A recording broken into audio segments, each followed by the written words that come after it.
ओम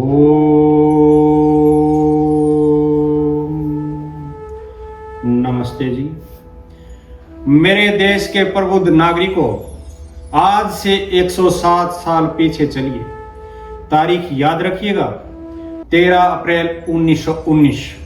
पंजाब की धरती, वह धरती जिसकी मिट्टी से घी और दूध की महक आती थी, जहां की हवाओं में गुरुओं की वाणी गूंजती थी। बैसाखी का दिन था, सूरज अभी पूरी तरह चढ़ा भी नहीं था, पर अमृतसर की गलियों में एक अजीब सी हलचल थी। कायदे से तो आज हर घर में खीर बननी चाहिए थी, नए कपड़े पहने जाने चाहिए थे, भंगड़ा पड़ना चाहिए था, पर अमृतसर की हवाओं में आज केसर की खुशबू नहीं थी। आज वहां खौफ और बारूद की गंध तैर रही थी। लोगों के चेहरों पर त्योहार की रौनक नहीं, बल्कि एक सवाल या निशान था। क्या हम अपने ही देश में कैदी हैं? क्या हम अपने ही आंगन में त्योहार नहीं मना सकते? तभी हुकूमत का एक काला फरमान आता है, रोल्ट एक्ट। साहब, ये अंग्रेज बड़े कमाल के लोग थे। कहते थे हम दुनिया को कानून सिखाने आए हैं, और कानून क्या लाए? ऐसा कानून जिसे सुनकर शैतान भी शर्मा जाए। मेरे भाइयों, अंग्रेजों का एक बड़ा प्यारा जुमला था। वे 7 समुद्र पार से यहाँ आए और बोले, हम तो आपको सभ्य बनाने आए हैं। अरे साहब, गजब की सभ्यता थी इनकी। जिस देश ने दुनिया को नालंदा और तक्षशिला दिया, जहां वेदों की ऋचाएं तब गूंजती थी जब इनके पूर्वज गुफाओं में पत्थर रगड़ रहे थे, उस देश को ये सभ्यता सिखाने चले थे। और जानते हैं इनकी सभ्यता का सबसे बड़ा सर्टिफिकेट क्या था? Raoult act. वाह रे कानून! इतिहास में इसे नाम दिया गया, न दलील, न वकील, न अपील। अब जरा कल्पना कीजिए उस सभ्य कानून की। अगर उस दौर में आपको गलती से जुकाम हो जाता और आप भीड़ में छींक देते, तो बगल में खड़ा गोरा सिपाही डायरी निकालता और लिख देता, यह हिंदुस्तानी जानबूझकर ब्रिटिश हुकूमत की ओर कीटाणु फेंक रहा है, यह राजद्रोह है। और मजे की बात देखिए, आप कह नहीं सकते थे कि हुजूर नाक में खुजली हुई थी। आप किसी वकील को बुलाकर अपनी सफाई नहीं दे सकते थे, नो वकील। और अगर जेल भेज दिए गए तो ऊपर वाले के अलावा कहीं गुहार नहीं लगा सकते थे, नो अपील। यानी आपकी छींक देशद्रोह है या नहीं, यह तो अंग्रेज तय करेगा, जिसे खुद ये नहीं पता था कि लोटा और तौलिया कैसे इस्तेमाल करते। साहब, यह कानून नहीं था, यह तो हिंदुस्तान की जमहूरियत के मुंह पर एक बड़ा तमाचा था। अंग्रेज चाहते थे कि हिंदुस्तानी सिर्फ सांस लें, सोचे नहीं, क्योंकि सोचना बगावत थी और सवाल पूछना मौत का वारंट। उन्होंने रोल्ट एक्ट के जरिए हमारी जुबान पर ताला नहीं लटकाया था, बल्कि हमारी रीढ़ की हड्डी तोड़ने की कोशिश की थी। लेकिन वो भूल गए थे कि पंजाब की मिट्टी में जो बीज बोया जाता है वो दबता नहीं है, वो फौलाद बनकर अंकुरित होता है। उन्होंने कानून का काला साया फेंका था, पर उन्हें अंदाजा नहीं था कि उसी साये के नीचे से आजादी का सूरज निकलने वाला है। मेरे देश के युवाओं, गौर से सुनो, जब जुल्म अपनी सारी हदें पार कर देता है, तब परमात्मा या कुदरत इंसानों के रूप में मसाले भेजती है। 1919 के उस तपते हुए अमृतसर में 2 ऐसी मसालें जल रही थी, डॉक्टर सैफुद्दीन किचलू और डॉक्टर सत्यपाल। एक तरफ किचलू साहब, जिनकी जुबान से जब शब्द निकलते थे तो अंग्रेज के सिंहासन हिल जाते थे, और दूसरी तरफ सत्यपाल, जिनकी आंखों में भारत माता की आजादी का सपना अंगारे बनकर दहकता था। ये केवल 2 नाम नहीं थे, ये हिंदू मुस्लिम एकता के जीते जागते हिमालय थे। अंग्रेजों को डर लगा, साहब को पसीना आ गया। उन्हें लगा कि अगर ये 2 शेर खुले रहे तो हिंदुस्तान की गुलामी की जंजीरें अमृतसर की सड़कों पर भी पिघल जाएंगी। और फिर क्या हुआ? छल, कपट, वही पुरानी कायरता। 10 अप्रैल को इन दोनों जननायकों को गिरफ्तार कर लिया गया और किसी अज्ञात जगह ले जाकर डाल दिया गया। लेकिन अंग्रेज एक बात भूल गए। उन्होंने सोचा था कि नेताओं को उठा लेंगे तो जनता डर जाएगी, घरों में दुबक जाएगी, चूड़ियां पहन लेगी। अरे नादानो, तुम्हें पंजाब की तासीर का पता नहीं था। तुमने 2 चिंगारियां बुझाने की कोशिश की थी, पर तुमने पूरे पंजाब के सीने में दावानल भड़का दी। जैसे ही खबर फैली कि हमारे नेता गिरफ्तार हो गए हैं, अमृतसर की गलियों से सैलाब निकल पड़ा। दुकानदारों ने शटर गिरा दिए, मजदूरों ने औजार छोड़ दिए और माताओं ने अपने बेटों के माथे पर तिलक लगाकर कहा, जाओ, आज अपनी धरती का कर्ज चुकाने का दिन है। हजारों की भीड़ डिप्टी कमिश्नर के बंगले की तरफ बढ़ रही थी। निहत्थे लोग, हाथों में न लाठी न पत्थर, बस जुबान पर एक ही नारा था, हमारे नेताओं को रिहा करो। लेकिन अंग्रेजों की सभ्यता ने क्या किया? उन्होंने निहत्थी भीड़ पर गोलियां चला दी, खून बहा, सड़कें लाल हुई, कई जवान शहीद हुए। पर जानते हो उस दिन क्या हुआ? उस दिन अमृतसर के हर घर से एक कीचलू पैदा हो गया, हर गली से एक सत्यपाल निकल आया। अंग्रेजों ने सोचा था कि वे डरा देंगे, लेकिन उन्होंने सोए हुए शेर की पूंछ पर पैर रख दिया था। पूरा पंजाब सड़कों पर था और उनकी आंखों में वो चमक थी जो बता रही थी कि अब ये लड़ाई सिर्फ 2 नेताओं की नहीं, ये लड़ाई हर हिंदुस्तानी की आन बान और शान की है।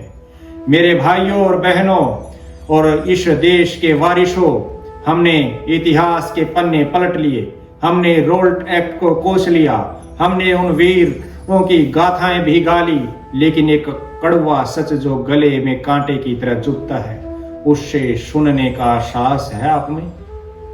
इतिहास चीख चीख कर कहता है कि डायर और ओ डायर की हिम्मत इसलिए बढ़ी क्योंकि समाज तब भी सोया था और टुकड़ों में बटा था। अमृतसर जल रहा था, पर कुछ लोग पड़ोस की गली में अपनी दुकान का हिसाब लगा रहे थे। कुछ लोग जातियों के घेरे में सिमटे थे, कुछ धर्मों की दीवारों के पीछे दुबके थे। अंग्रेज जानते थे कि हिंदुस्तानी को मारना आसान है, बस उसे दूसरे हिंदुस्तानी के खिलाफ खड़ा कर दो। वही बीमारी आज भी हमें खाए जा रही है। समाज तब भी सोया था जो टुकड़ों में बटा था, और समाज आज भी सो जाता है जब उसे अपनी विरासत याद नहीं रहती। आज हम जलियांवाला बाग को क्या समझते हैं? एक पिकनिक स्पॉट, एक सेल्फी पॉइंट। वहां की दीवारों पर उन गोलियों के निशान आज भी मौजूद हैं जो हमारे पुरखों के सीनों को छलनी कर गई थी। पर हम वहां जाकर हंसते हैं, फोटो खींचते हैं और घर लौटकर फिर वही जाति, वही ऊंच नीच और वही तुच्छ राजनीति में मशगूल हो जाते हैं। धिक्कार है ऐसी आजादी पर अगर हम अपनी विरासत की कीमत भूल गए। सुनिए, जो समाज अपना इतिहास भूल जाता है, भूगोल उसे मिटा देता है। अगर आज आप चुप हैं, अगर आज आप अपने हक के लिए खड़े नहीं होते, अगर आप अब सिर्फ अपना घर देख रहे हैं, तो याद रखना, डायर मरा नहीं है। डायर हर उस शख्स के भीतर जिंदा है जो जुल्म को चुपचाप सहता है, और हर उस गद्दार के भीतर जिंदा है जो चंद रुपयों के लिए देश की गरिमा बेच देता है। उठो, अपनी विरासत को याद करो। वह मिट्टी पुकार रही है, अमृतसर की वह वैशाखी हमसे पूछ रही है, क्या मेरी कुर्बानी सिर्फ एक तारीख बनकर रह जाएगी? नहीं, आज इस प्रवचन के पहले इस समय में हमें यह संकल्प लेना होगा कि हम फिर कभी टुकड़ों में नहीं बटेंगे, हम फिर कभी अपनी विरासत को धूल नहीं धूसरित होने देंगे। क्योंकि जब समाज जागता है तो सिंहासन डोलते हैं, और जब समाज सोता है तो जलियांवाला बाग जैसे खूनी मंजर फिर से दोहराए जाते हैं। अब तय आपको करना है, आप जागते हुए शेर बनेंगे या सोते हुए गुलाम। भाइयों, अब हम उस मोड़ पर खड़े हैं जहां इतिहास की सबसे काली स्याही से एक नाम लिखा गया, brigadier general Reginald Edward Harry Dyer. कैसा था वह शख्स? क्या वह कोई पागल था? नहीं, पागल तो अपनी सूध बूध खो देता है। डायर पागल नहीं था, वह अहंकार के उस अंतिम स्टेज के कैंसर से पीड़ित था जहां इंसान को लगता है कि उसकी लाठी ही परमात्मा का कानून है। वह एक ऐसा शिकारी कुत्ता था जिसे यह गलतफहमी हो गई थी कि वह इस मुल्क का मालिक है। डायर के भीतर एक सुपीरियरिटी कॉम्प्लेक्स था, गोरी चमड़ी का वह गंदा गुमान जो मानता था कि हिंदुस्तानी इंसान नहीं, सिर्फ कीड़े मकोड़े हैं जिन्हें जब चाहे जूते तले कुचला जा सकता है। उस दिन जब वह अमृतसर की गलियों से गुजर रहा था, उसके दिल में डर नहीं था, उसके दिल में एक सबक सिखाने की हवस थी। वह अमन कायम करने नहीं आया था, वह दहशत का ऐसा साम्राज्य खड़ा करना चाहता था कि आने वाली 7 पीढ़ियां आजादी शब्द सुनते ही कांप उठे। वह एक ऐसा इंसान था जिसने अपनी वर्दी की गरिमा को अहंकार की नाली में बहा दिया था। उसने तय कर लिया था कि आज अमृतसर की बैसाखी को खून की होली में बदलना है। उसे जलियांवाला बाग के संकरे रास्ते दिखाई दे रहे थे, पर उसे उन रास्तों पर खेलते बच्चे और दुआ मांगते बुजुर्ग नहीं दिखाई दे रहे थे। उसे सिर्फ अपना ऑर्डर दिखाई दे रहा था। साहब, अहंकार जब सत्ता की बंदूक थाम लेता है तो वह डायर बन जाता है। लेकिन ठहरिए, डायर तो सिर्फ एक था, वह अकेला क्या कर लेता? अब कलेजा पत्थर का कर लीजिए, क्योंकि अब मैं उस घाव पर नमक छिड़कने जा रहा हूं जो आज भी हरा है। डायर ने जब कहा फायर, तो बंदूकें किसकी थी? वे कंधे किसके थे? वे उंगलियां किसकी थी जिन्होंने ट्रिगर दबाया? मेरे भाइयों, जब हम इतिहास पढ़ते हैं तो बड़ी आसानी से कह देते हैं कि डायर ने गोलियां चलवाई, लेकिन क्या कभी रुककर उस खूनी मंजर की गहराई में झांका है? क्या कभी उस बंदूक की नली के पीछे खड़े चेहरों को गौर से देखा है? इतिहास की किताबों में लिखा है कि डायर ने मौत का तांडव रचा, लेकिन सच तो यह है कि डायर तो सिर्फ एक सफेद चमड़ी का अहंकार था। वह तो सिर्फ एक खूनी आदेश था। असली चोट तो तब लगती है जब हम देखते हैं कि उस दिन बाग के संकरे रास्ते पर खड़ी उन 50 बंदूकों को थामने वाले हाथ किसके थे? वे हाथ डायर के नहीं थे, वे उंगलियां डायर की नहीं थी, वे उंगलियां उन भारतीयों की थी जो चंद सिक्कों की खनक और ब्रिटिश राज की झूठी वफादारी के नाम पर अपने ही भाइयों, अपने ही बहनों और अपने ही मासूम बच्चों का सीना छलनी कर रहे थे। वाह रे वफादारी, कैसी नमक हलाली थी वह। सामने से चीख आती थी बचा लो, और यहां से जवाब जाता था धाएं धाएं। सामने से कोई राम चिल्लाता था, कोई अली को पुकारता था, पर इन वर्दीधारियों के कानों पर तो जैसे गद्दारी की चर्बी चढ़ी हुई थी। उन्हें सामने मरता हुआ इंसान नहीं, महीने के आखिर में मिलने वाली चंद रुपयों की तनख्वाह दिख रही थी। कहते हैं कुत्ता भी अपने मालिक का वफादार होता है, पर वो भी अपने झुंड पर हमला नहीं करता। लेकिन ये तो उस शिकारी कुत्ते से भी बदतर थे। डायर ने तो सिर्फ फायर कहा था, पर उस बंदूक की नली में बारूद हमारे ही अपनों ने भरा था। उस ट्रिगर को दबाने वाला अंगूठा उसी मिट्टी का था जिसे वो खून से सींच रहे थे। आज हम अंग्रेजों को गाली देकर अपना पल्ला झाड़ लेते हैं, लेकिन जरा सोचिए, अगर उस दिन उन 50 हिंदुस्तानी जवानों ने अपनी बंदूक के नीचे झुका ली होती, अगर उन्होंने कह दिया होता कि हुजूर हम अपनी मां की छाती पर गोली नहीं चलाएंगे, तो क्या डायर की औकात थी कि वह अकेला 1650 राउंड गोलियां चला पाता? गद्दारी बाहर से नहीं आती साहब, गद्दारी तो हमारे बीच से ही पनपती है। इतिहास गवाह है, हमें गोरों ने उतना नहीं लूटा जितना हमें अपनों की ही जी हुजूरी ने लूटा। आज भी याद रखना, जब जब यह समाज निजी स्वार्थ के लिए अपनों के खिलाफ खड़ा होगा, तब तब किसी ने किसी कोने में एक नया डायर जन्म लेगा और हम फिर से वही खूनी इतिहास दोहराएंगे। कल्पना कीजिए, शाम के 5:15 बज रहे हैं, हंसता खेलता जलियांवाला बाग। कोई अपनी पोटली से रोटी निकाल रहा है, कोई बैसाखी के मेले में गप्पे लड़ा रहा है। अचानक उस संकरे रास्ते पर जो इतना तंग था कि एक गाड़ी भी मुश्किल से गुजरे, वहां मौत के कदम गूंजते हैं। डायर अपनी टुकड़ी के साथ वहां खड़ा होता है। न कोई चेतावनी, न तितर बितर होने का समय। वह सिर्फ अपनी छड़ी उठाता है और उसके सूखे होठों से एक शब्द निकलता है, फायर। पहली गोली चली और अमृतसर का आसमान चीखों से भर गया। लोग भागे, पर भागते कहां। चारों तरफ ऊंची दीवारें थी और सामने मौत खड़ी थी। वह संकरा रास्ता जहां से लोग निकल सकते थे, उसे डायर ने अपनी बंदूकों से ब्लॉक कर दिया था। 1650 राउंड गोलियां, यह कोई साधारण संख्या नहीं है साहब। 10 मिनट तक लगातार मौत बरसती रही। गोलियां तब तक नहीं रुकी जब तक डायर का बारूद खत्म नहीं हो गया। लोग गिर रहे थे एक के ऊपर एक। कोई अपनी मां को ढूंढ रहा था तो कोई अपने गिरते हुए बच्चे को। और फिर वो कुआं, बाग के बीचों बीच बना वो कुआं जिसे आज हम शहीदी कुआं कहते हैं।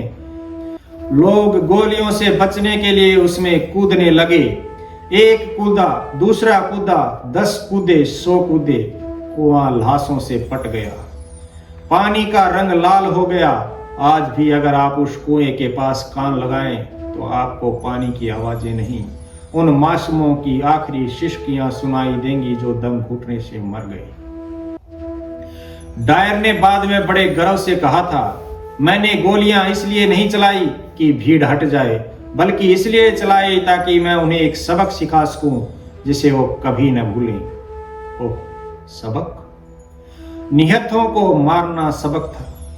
मां की गोद उजाड़ना सभ्यता थी। साहब, उस दिन बाग की मीटे ने सिर्फ खून नहीं पिया था, उसने उस ब्रिटिश साम्राज्य की कब्र भी खोद दी थी जिसने इंसानियत का कत्ल किया था। आज भी उस दीवार पर गोलियों के निशान मौजूद हैं। वे निशान नहीं हैं, वे अंग्रेजों के माथे पर लगे वो कलंक हैं जिसे वक्त का कोई भी दरिया कभी नहीं धो पाएगा। मेरे भाइयों, इतिहास के आंकड़े हमें बताते हैं कि कितने मरे, कितनी गोलियां चली, लेकिन ये आंकड़े हमें उस मां का दर्द नहीं बताते जिसका बच्चा उसकी उंगली पकड़कर उस दिन मेले में गया था।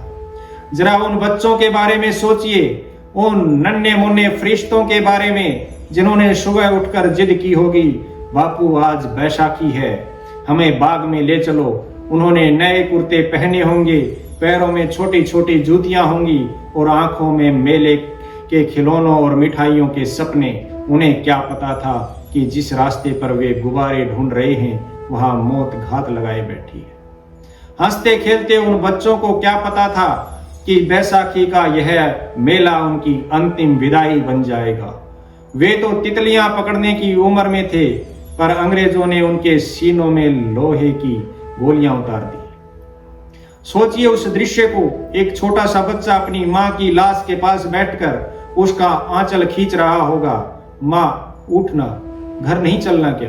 पर मां तो उस गहरी नींद में सो चुकी थी जहां से कोई वापस नहीं आता। साहब, गोलियां तो शरीर को छेदती हैं, पर उस दिन उन मासूमों की चीखों ने रूह को छलनी कर दिया था। डायर के पास बंदूक थी, पर उन बच्चों के पास तो सिर्फ एक मासूम मुस्कान थी, और उस निर्दयी ने उस मुस्कान का भी गला घोंट दिया। आज जब हम अपने बच्चों को खिलौने दिलाते हैं तो एक पल के लिए उस मिट्टी को याद कर लेना। वह बाग आज भी उन बच्चों की अधूरी हसरतों का गवाह है। वह शाम सिर्फ सूरज ढलने की शाम नहीं थी, वह इंसानियत के ढलने की शाम थी। वह बैसाखी का त्योहार नहीं था, वह उन मासूमों की शहादत का ऐसा मातम था जिसे आने वाली सदियां भी नहीं भूल पाएंगी। इतिहास डायर को जनरल कह सकता है, पर कुदरत की अदालत में वह सिर्फ एक कातिल था, उन मासूम सपनों का कातिल जो अभी ठीक से शुरू भी नहीं हुए थे। भाइयों, जब जलियांवाला बाग में गोलियों का शोर थमा तो एक सन्नाटा पसर गया। ऐसा सन्नाटा जो कानों को फाड़ दे। लाशों के ढेर लगे थे, जमीन खून से लथपथ थी और अमृतसर की उस शाम ने काली चादर ओढ़ ली थी। उसी मरघट जैसे सन्नाटे में लाशों के बीच से एक परछाई हिलती है, एक छोटा सा बच्चा जिसकी उम्र अभी ठीक से दुनिया देखने की भी नहीं थी। वह बच्चा जो वहां पानी पिलाने की सेवा करने आया था, अपनी आंखों के सामने अपनों का कत्लेआम देख चुका था। उसके कानों में अब भी वो चीखें गूंज रही थी। वो बच्चा डरा नहीं, वो भागा नहीं, वो धीरे धीरे उस जमीन पर बैठ गया जहां खून की नदियां मिट्टी में समा रही थी। उसने अपनी नन्ही सी मुट्ठी बढ़ाई और उस रक्त रंजित मिट्टी को उठाया। उस मिट्टी को उसने अपने माथे पर लगाया और जानते हैं उसने क्या कहा? उसने रोकर अपनी कमजोरी नहीं दिखाई। उसने उस मिट्टी की कसम खाकर मौत को चुनौती दी। उसने उस खूनी मिट्टी को एक शीशी में भरा और अपने सीने से लगा लिया। उस बालक की आंखों में उस समय जो चमक थी वो आंसू नहीं थे, वो प्रतिशोध की जलती हुई मशाल थी। उसने उसी पल तय कर लिया था कि जब तक इस नरसंहार का हिसाब नहीं चुकता होगा तब तक यह मिट्टी उसे चैन से सोने नहीं देगी। वह साधारण बालक नहीं था, वह था शेरे पंजाब सरदार उधम सिंह। लोग कहते हैं वक्त घाव भर देता है, पर उधम सिंह के लिए वक्त घाव भरने का नहीं बल्कि उस हथियार को धार देने का जरिया था जिससे उसे साम्राज्यवादी अहंकार की गर्दन काटनी थी। उसने 21 साल तक उस मिट्टी की महक को अपने सीने में दबाए रखा। 21 साल लोग अपनी कसम एक हफ्ते में भूल जाते हैं, पर उस शेर ने 2 दशक तक उस आग को बुझने नहीं दिया। साहब, वो मिट्टी आज भी गवाह है कि जब एक हिंदुस्तानी बच्चा अपनी मां के खून का बदला लेने की कसम खाता है तो समुद्र की लहरें भी उसका रास्ता नहीं रोक पाती और ब्रिटिश साम्राज्य का सूरज भी उसके पैरों तले आकर डूब जाता है। मेरे देशवासियों, प्रतिशोध की आग कैसी होती है यह दुनिया को सरदार उधम सिंह ने सिखाया। लोग कहते हैं गुस्सा कुछ पलों का होता है, पर उधम सिंह का गुस्सा कोई क्षणिक आवेग नहीं था, वह तो 21 साल की लंबी तपस्या थी। कल्पना कीजिए 1919 में वह बच्चा कसम खाता है। साल बीतते हैं, 1920, 1930, 1940 आ जाता है। बाल सफेद होने लगते हैं, दुनिया बदल जाती है, विश्व युद्ध शुरू हो जाता है, लेकिन उधम सिंह के सीने में वो आग आज भी वैसी ही धधक रही थी जैसी 13 अप्रैल की उस शाम को थी। वह शख्स अफ्रीका गया, अमेरिका गया, रूस गया, नाम बदले, भेष बदले, मजदूरी की, बढ़ई का काम किया, लेकिन लक्ष्य नहीं बदला। अंग्रेज समझते थे कि हिंदुस्तान का वो छोटा सा लड़का अब बड़ा होकर कहीं खो गया होगा। उन्हें क्या पता था कि वह शेर अब लंदन की गलियों में उनकी ही नाक के नीचे शिकार की तलाश में घूम रहा। तारीख आती है 13 मार्च 1940। जगह लंदन का कैक्सटन हॉल। वहां ब्रिटिश साम्राज्य के बड़े बड़े सुरमा बैठे थे। माइकल ओडायर, वही शख्स जिसने जलियांवाला बाग के कत्लेआम की पीठ थपथपाई थी, वहां बड़े गर्व से भाषण दे रहा था। वह समझ रहा था कि वह सुरक्षित है, 7 समंदर पार अपने घर में है। तभी भीड़ के बीच से एक शख्स आगे बढ़ता है। उसके हाथ में एक किताब है। साहब, उस किताब के पन्नों को बड़ी खूबसूरती से काटा गया था और उसके भीतर छिपी थी एक रिवॉल्वर। उधम सिंह ने कोई कायरता नहीं दिखाई। उन्होंने छिपकर वार नहीं किया। वह ओडायर के सामने खड़े हुए और जैसे ही उनकी नजरें मिली, ओडायर को उन नजरों में 1919 का वो पूरा मंजर दिखाई दे गया होगा। धाएं धाएं धाएं 3 गोलियां और माइकल ओडायर वहीं ढेर हो गया। 21 साल का हिसाब महज 3 सेकंड में पूरा हो गया। हाल में भगदड़ मच गई। उधम सिंह चाहते तो भाग सकते थे, पर वह डटे रहे। उन्होंने अपनी रिवॉल्वर नीचे रख दी और बड़े शांत स्वर में कहा, मैंने अपना फर्ज पूरा कर दिया। मेरी मिट्टी ने मुझे बुलाया था और मैंने उसे अपना वचन दे दिया। साहब, इसे कहते हैं देशभक्ति का उफान। जहां मौत सामने खड़ी हो और इंसान मुस्कुरा कर कहे मुझे फांसी दे दो क्योंकि मेरा काम मुकम्मल हो गया। उधम सिंह ने साबित कर दिया कि हिंदुस्तानी कभी भूलता नहीं है न अपनों का प्यार और न ही दुश्मनों का वार। मेरे भाइयों, अंग्रेजों को अपनी ताकत पर बड़ा गुमान था। उन्हें लगता था कि वे दुनिया के सबसे बड़े जादूगर हैं। उन्होंने सोचा कि हिंदुस्तान में खून की नदियां बहाओ, मासूमों की लाशें बिछाओ और फिर चुपके से जहाज में बैठकर लंदन भाग जाओ। साहब, अंग्रेज समझते थे कि समुद्र पार जाकर वे सुरक्षित हैं। उनकी सोच थी कि यह समुद्र का खारा पानी हिंदुस्तानियों के गुस्से को ठंडा कर देगा। उन्हें लगा कि 10,000 किलोमीटर की दूरी उनके गुनाहों पर पर्दा डाल देगी। अरे, उन्हें पता ही नहीं था कि वे किस कौम से पाला डाल बैठे हैं। उन्होंने अंदाजा नहीं था कि जिस भारत को वे केवल सपेरों और अनपढ़ों का देश कहते थे, उस भारत का बेटा जब जिद पर आता है तो वह भूगोल नहीं बदलता, वह तो इतिहास बदलने की कुवत रखता है। उधम सिंह ने अंग्रेजों को बताया कि बेटा, तुम समुद्र पार जा सकते हो पर हमारे संकल्प की पहुंच से बाहर नहीं जा सकते। तुम अपनी सीमाओं का भूगोल बदल सकते हो पर तुम्हारी मौत का जो इतिहास अमृतसर की गलियों में लिखा गया था, उसका फुल स्टॉप तो लंदन में ही लगेगा। माइकल और डायर को उसके अपने शहर, उसके अपने हॉल और उसके अपने लोगों के सामने जाकर ठोकना यह महज एक कत्ल नहीं था। यह उस भारतीय शौर्य का जवाब था जो कह रहा था, तुम हमारे घर में घुसकर हमें मारोगे तो हम 7 समुद्र पार तुम्हारे घर में घुसकर तुम्हें मिट्टी में मिलाएंगे।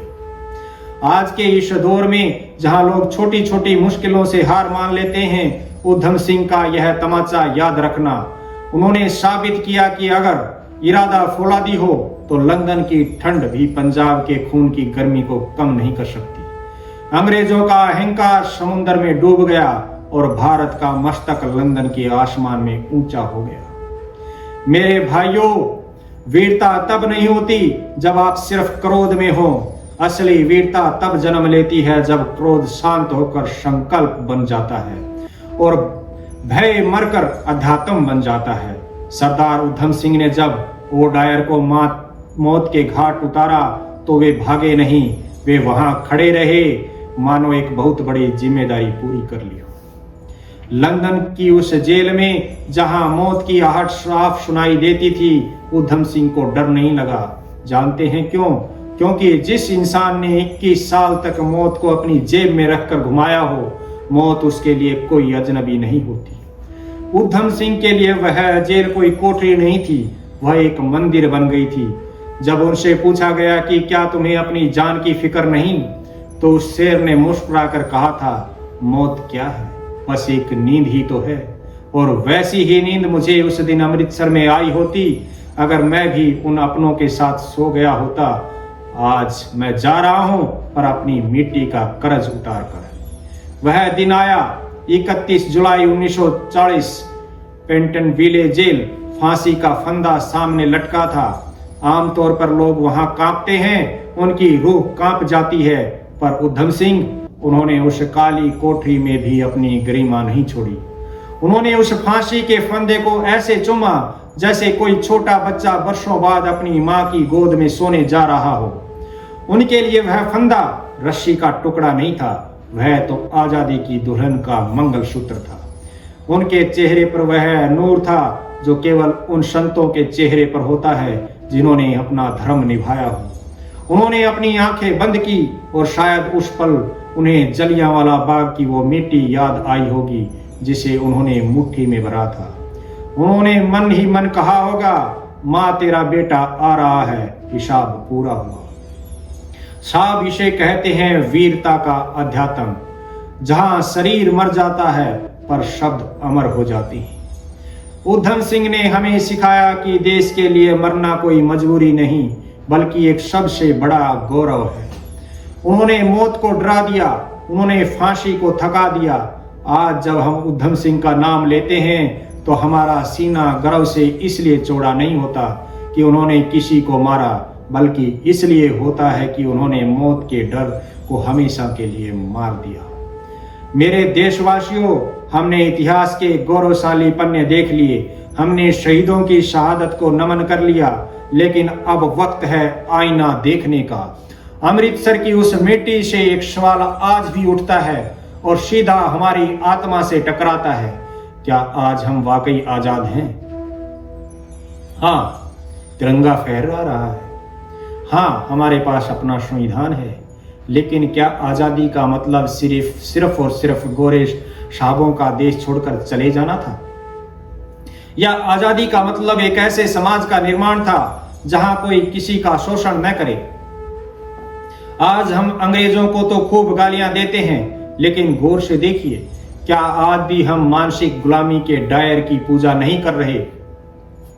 वह डायर जो कहता था कि हुक्म की तामील करो, चाहे सामने तुम्हारा भाई ही क्यों ना हो। आज जब हम बिना सोचे समझे किसी गलत विचारधारा के पीछे भागते हैं, जब हम चंद रुपयों या स्वार्थ के लिए अपने ईमान का सौदा करते हैं, तो क्या हमारे भीतर वही गद्दार सिपाही नहीं जाग जाता जिसने अपनों पर गोलियां चलाई थी? हमने गोरे साहबों को तो 7 समुंदर पार भेज दिया, लेकिन उन साहबों वाली मानसिकता आज भी हमारे दफ्तरों में, हमारी राजनीति में और हमारे समाज की रगों में दौड़ रही है। आज का डायर गोलियां नहीं चलाता, आज का डायर हमें भाषा के नाम पर, क्षेत्र के नाम पर, नफरत के नाम पर बांटता है, और हम आज भी वही वफादार गुलाम बनकर एक दूसरे का गला काटने को तैयार बैठे। आजादी सिर्फ एक तारीख नहीं होती, आजादी एक जिम्मेदारी होती है। अगर आज भी हम अपनी विरासत को भूलकर पश्चिमी चकाचौंध के गुलाम बने हुए हैं, अगर आज भी हम अपने देश की समस्याओं को देखकर आंखें मूंद लेते हैं, तो यकीन मानिए हमने उधम सिंह के उस बलिदान का अपमान किया है। चिंतन कीजिए, क्या उस दिन बाग की दीवार पर जो गोलियों के निशान बने थे वे सिर्फ ईंटों पर थे? नहीं, वे हमारी सोई हुई चेतना पर प्रहार था। आज हमें खुद से पूछना होगा कि क्या हम उस आजादी के लायक बने हैं जिसके लिए हजारों ने अपनी हंसती खेलती जिंदगियां कुर्बान कर दी, या हम सिर्फ एक ऐसी भीड़ बनकर रह गए हैं जिसे कोई भी नया डायर अपनी उंगलियों पर नचा सकता है। भाइयों, हम अक्सर कहते हैं कि शुक्र है अब कोई डायर नहीं है, पर क्या वाकई? अरे साहब, जब वक्त बदल गया है तो डायर ने भी अपना लिबास बदल लिया है। आज के डायर खाकी वर्दी पहनकर घोड़े पर सवार होकर नहीं आते। आज के डायर महंगे सूट पहनकर एयर कंडीशन्ड कमरों में बैठकर हाथ में सोशल मीडिया का रिमोट लेकर आते हैं। आज के डायर गोलियां नहीं चलाते, वे शब्द चलाते हैं। उन्हें पता है कि शरीर पर लगी गोली तो इंसान को शहीद बनाती है, लेकिन दिमाग में बोई गई नफरत इंसान को जिंदा लाश बना देती है। वे हमें बांटते हैं जातियों के खानों में और विचारधाराओं की खाइयों में। एक डायर खड़ा होकर कहता है वो तुम्हारा दुश्मन है, और हम आज भी वही भारतीय सैनिक बने हुए हैं। हमारी मानसिकता आज भी वही 1919 वाली है, जैसे उस दिन उन सैनिकों ने बिना सोचे समझे अपनों पर बंदूकें तान दी थी।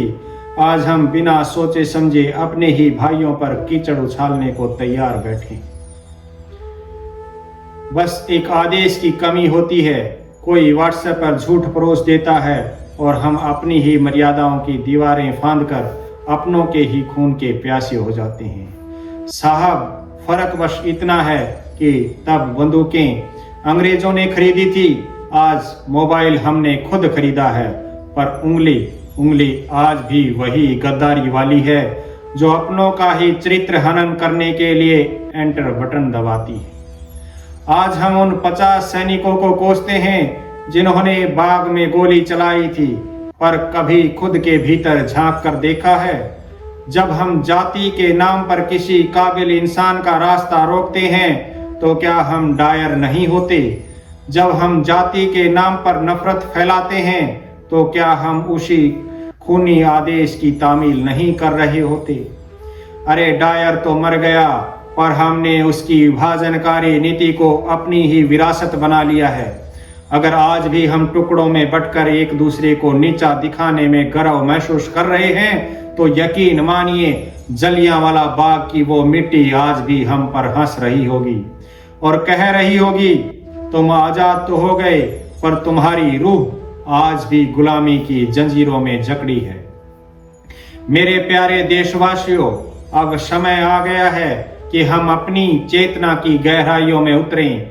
हम अक्सर अमृतसर जाते हैं, स्वर्ण मंदिर में हम जरूर जाते हैं और फिर बगल में स्थित उस बाग में चले जाते हैं, लेकिन हाथ जोड़कर आपसे एक विनती है, अगली बार जब वहां जाएं तो इसे महज एक पर्यटन स्थल समझने की भूल मत करना।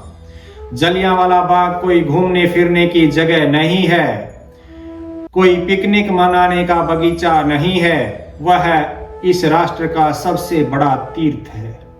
वह एक ऐसा मंदिर है जिसकी नींव पत्थरों से नहीं बल्कि हमारे पुरखों की हड्डियों और उनके बहते हुए गर्म लहू ने से रखी गई थी। वहां की ईंटों को गौर से देखना, उनमें आज भी उन माताओं की शिष्टियां दफन हैं। वहां की मिट्टी को हाथ में लेकर देखना, वह आज भी नम है, शायद उन हजारों शहीदों के खून से या शायद हमारी कृत घनता पर गिरने वाले आंसुओं से। वह मिट्टी आज भी एक सवाल पूछती है। वह मिट्टी हर उस हिंदुस्तानी का गिरेबान पकड़कर पूछती है जो वहां सेल्फी लेने जाता है, क्या मेरी कुर्बानी जाया जाएगी? जब हम भ्रष्टाचार के सामने झुकते हैं तो वह मिट्टी पूछती है, क्या इसलिए मैंने अपना लहू बहाया था? जब हम आपस में लड़ते हैं तो वह कुआं चीख कर पूछता है, क्या मेरी कोख में समाई उन लाशों का मोल यही था कि तुम आजाद होकर एक दूसरे के दुश्मन बन जाओ? शहादत तब तक अधूरी है जब तक उसे विरासत का सम्मान न मिले। आज इस प्रवचन के अंत में मैं आपसे कोई चंदा नहीं मांग रहा, कोई वाहवाही नहीं मांग रहा। मैं बस इतना चाहता हूं कि जब आप यहां से सुनकर बाहर निकलें तो अपनी आंखों में उधम सिंह का संकल्प लेकर निकलें, अपनी आंखों में उस मिट्टी की लाज लेकर निकलें। याद रखिए, हम उस देश के वासी हैं जहां की आजादी का रास्ता अहिंसा ने दिखाया तो उसका हिसाब शौर्य ने पूरा किया। जलियांवाला बाग की वो मिट्टी आज भी इंतजार कर रही है ऐसे हिंदुस्तान का जहां कोई किसी के सामने न झुके, जहां धर्म नहीं इंसानियत सर्वोपरि हो और जहां फिर कभी किसी डायर को ये हिम्मत न हो कि वह हमारी एकता की दीवार में दरार डाल सके। उठो और उस मिट्टी को जवाब दो कि तुम्हारी कुर्बानी बेकार नहीं जाएगी। हम आजाद थे, हम आजाद हैं और हम तब तक आजाद रहेंगे जब तक हमारे भीतर का देशभक्त जिंदा है। मेरे भाइयों और बहनों, अब बैठने का वक्त नहीं है, अब वक्त है यह साबित करने का कि आपके सीने में सिर्फ सांसें नहीं चलती बल्कि उन शहीदों का अरमान भी धड़कता है। मैं चाहता हूं कि मुझे सुन रहा हर व्यक्ति, चाहे वह जवान हो या बुजुर्ग, अपनी मुट्ठियां भींच ले, क्योंकि आज आप यहां से सिर्फ यादें लेकर नहीं बल्कि एक संकल्प लेकर जाएंगे। उठाइए अपना दाहिना हाथ और मेरे साथ दोहराइए यह शपथ। मैं शपथ लेता हूं कि मैं उस मिट्टी का अपमान नहीं होने दूंगा जिसे उधम सिंह ने अपने खून से सींचा था। मैं शपथ लेता हूं कि मैं जातियों की दीवारों को तोड़कर सबसे पहले एक सनातनी बनकर जीऊंगा। मैं शपथ लेता हूं कि मैं अपने भीतर एक डायर को मारूंगा और देश की उन्नति के लिए अपना सर्वश्रेष्ठ योगदान दूंगा। मेरे दोस्तों, अंग्रेजों ने सोचा था कि वे जलियांवाला बाग में हमारी आवाज को दफन कर देंगे। उन्हें नहीं पता था कि वे आवाज नहीं बल्कि आजादी के बीज बो रहे हैं। आज वही आवाज बनकर पूरी दुनिया को बता दो कि हिंदुस्तान जाग चुका है। याद रखना, जब तक आपके भीतर यह आग जिंदा है, दुनिया की कोई ताकत इस देश को दोबारा गुलाम नहीं बना सकती। जाओ और एक ऐसा भारत बनाओ जिसका सपना उस दिन उन मासूमों ने अपनी आखिरी सांस में देखा था। वंदे मातरम। इस आध्यात्मिक यात्रा में हमारे साथ जुड़ें, चैनल को सब्सक्राइब करके धर्म और शांति के मार्ग पर चलें।